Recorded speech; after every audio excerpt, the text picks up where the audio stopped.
Hello students, welcome my YouTube channel. तो आज का हमारा टॉपिक है पीरियड्स। तो आपको क्या लगता है पीरियड्स कैसे आते हैं? चलो ये तो ठीक है, ये हर गर्ल्स को होता है और ये 28 डेज का साइकिल होता है। और पीरियड्स क्यों आता है?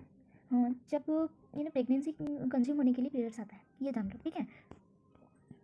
अब ये मिनार्की क्या है, मेनोपॉज क्या है, कई लोग पूछते हैं। मिनार्की जब अपना पीरियड्स स्टार्ट होता है, यानी पीरियड्स को मेंस्ट्रुअल साइकिल बोलते हैं। जब मेंस्ट्रुअल साइकिल स्टार्ट होता है फर्स्ट टाइम, उसे मिनार्की बोलते हैं। और मेनोपॉज क्या है? मेनोपॉज जब परमानेंटली जो हमारा मेंस्ट्रुअल साइकिल है वो स्टॉप होता है, उस कंडीशन को बोलते हैं मेनोपॉज। ये 45 to 50 ईयर तक होता है, ये 55 तक भी चले जाता है मेनोपॉज, यानी उस टाइमिंग में मेनोपॉज होता है, यानी हमारा जो मेंस्ट्रुअल साइकिल है वो स्टॉप हो जाता है। देन नेक्स्ट, इसकी 4 फेजेस होती है मेंस्ट्रुअल साइकिल की। जैसे पहला है मेंस्ट्रुअल फेज, इसमें ब्लीडिंग स्टार्ट होती है, जो 1 to 5 या फिर 7 डेज तक भी हो सकता है। The inner lining of the uterus endometrium shed and come out as blood through the vagina.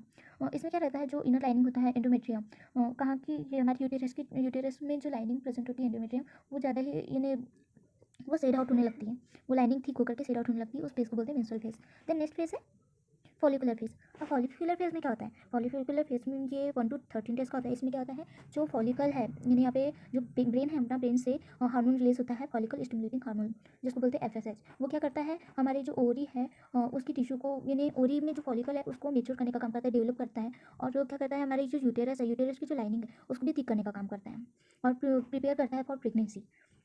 Then third phase है ओवुलेशन फेज। ये 14 डेज के अराउंड में होता है।